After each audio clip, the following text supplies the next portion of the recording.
No, not gonna do that one. Will I have the luck of the Irish, or am I full of blarney?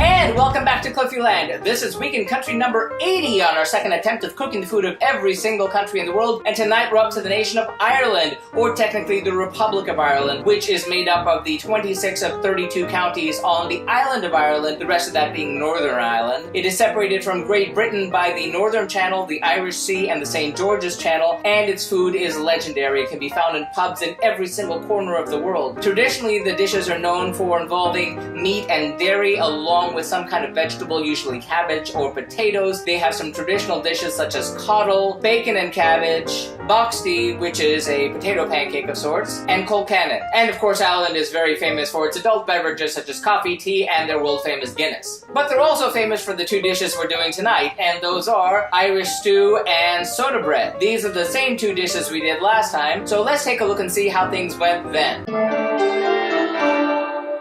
Well, 4 years ago on the Global Cooking Challenge, I was doing my own stock for the very first time, and it took a long time to get the bones out of that meat. But it was really worth it because that stew was really hearty and delicious. It was wonderful, but what was really great was that soda bread. I was really quite surprised, and in combination with the stew, it was really great. So I'm looking forward to doing that one again. So here's the point where you have to see what goes into those dishes. First, for our Irish stew, we'll need 3 to 3.5 pounds of lamb shoulder plus 1 pound of neck of lamb, bones removed and separated from the meat, 2 quarts of water, 1 medium onion stuck with 2 cloves, 1 large bay leaf, 2 large garlic cloves, 1 tablespoon of salt, half a teaspoon of freshly ground pepper, half a teaspoon of thyme, and a parsley sprig, plus 3 thinly sliced medium onions, 3 leeks split in half and cut in a small dice, an additional bay leaf, half a teaspoon of nutmeg, 4 medium potatoes finely diced, and 2 tablespoons of finely chopped parsley. And then for our brown soda bread, we'll need 2 cups or 10 ounces of all-purpose flour, 1.5 cups or 8.25 ounces of whole wheat flour, half a cup of toasted wheat germ, 3 tablespoons of sugar, 1.5 teaspoons of salt, 1 teaspoon of baking soda, and 1 teaspoon of baking powder, 1 3/4 cups of buttermilk, and 3 tablespoons of unsalted butter melted.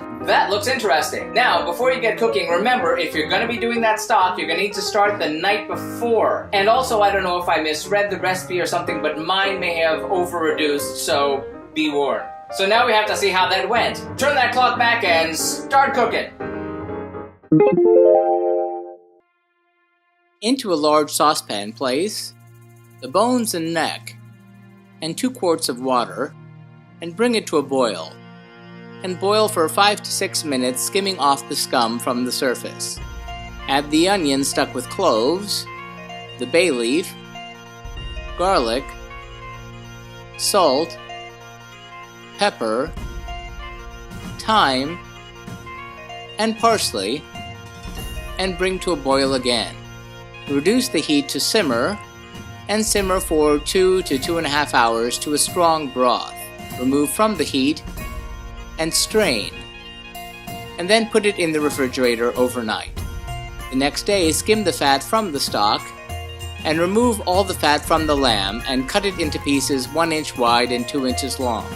Put the meat into a heavy saucepan and add the sliced onions, leeks, an additional bay leaf, another half teaspoon of thyme, nutmeg, and enough lamb broth to come 1 inch above the meat. If the stock has over-reduced, you may have to fill with water. Bring to a boil, skim off the scum, reduce the heat, cover, and let simmer for 1 hour. Test the meat for tenderness. If it seems a bit tough, give it another 15 minutes. Add the diced potatoes and cook for 30 minutes until the stew is slightly thickened by the potatoes. Then taste for seasoning. You may find it needs salt. 1 to 2 teaspoons should be sufficient. Add a few grinds of pepper and a touch of nutmeg. Let this cook for a little while to blend in with the stew. Then add in the chopped parsley and cook for just 1 minute more. Adjust your oven rack to the lower middle position and heat your oven to 400 degrees Fahrenheit. Then into a large bowl place the all-purpose flour, whole wheat flour, wheat germ, sugar, salt, baking powder, and baking soda, and whisk together. Then in a 2-cup liquid measuring cup, combine the buttermilk and 2 tablespoons of the melted butter. Add the wet ingredients to the dry ingredients and stir with the rubber spatula until the dough just comes together. Turn out the dough onto a lightly floured counter and knead until a cohesive mass forms. Pat the dough into a 7-inch round. Then, with a serrated knife, make a 1/4-inch deep cross about 5 inches long on the top. Transfer to a baking sheet lined with parchment paper and bake for 45 to 50 minutes, rotating once halfway through, until the skewer in the center comes out clean and the loaf registers 195 degrees Fahrenheit. Brush with the remaining 1 tablespoon of melted butter, transfer to a wire rack, and let cool for at least 1 hour. Serve the bread family style and ladle the stew into bowls.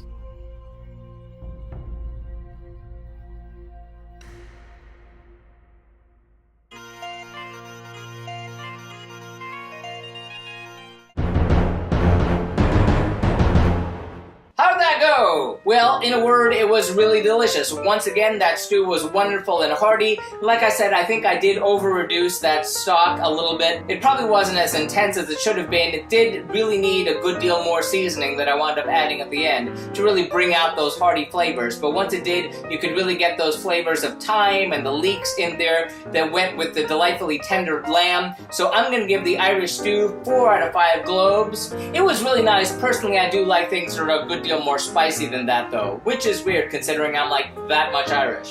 I believe this challenge has changed my DNA on that. But anyway, the Irish soda bread. That was the star of the night. I did have some trouble in making it this time, but it basically worked out. It was really delicious. It was not really dense like Irish soda bread can be, which is the big plus. And it tasted really wonderful in that stew. I mean, really great. So I'm gonna give the Irish soda bread 4 out of 5 globes. Really, really tasty. I think if I worked out the kinks on that, it could have been a 5, but all around, terrific. Thank you, Ireland. Remember, stick around if you want to find out where you can get those recipes, etc. But tune in next week when we head back to the Middle East to have the food of Israel. See you then!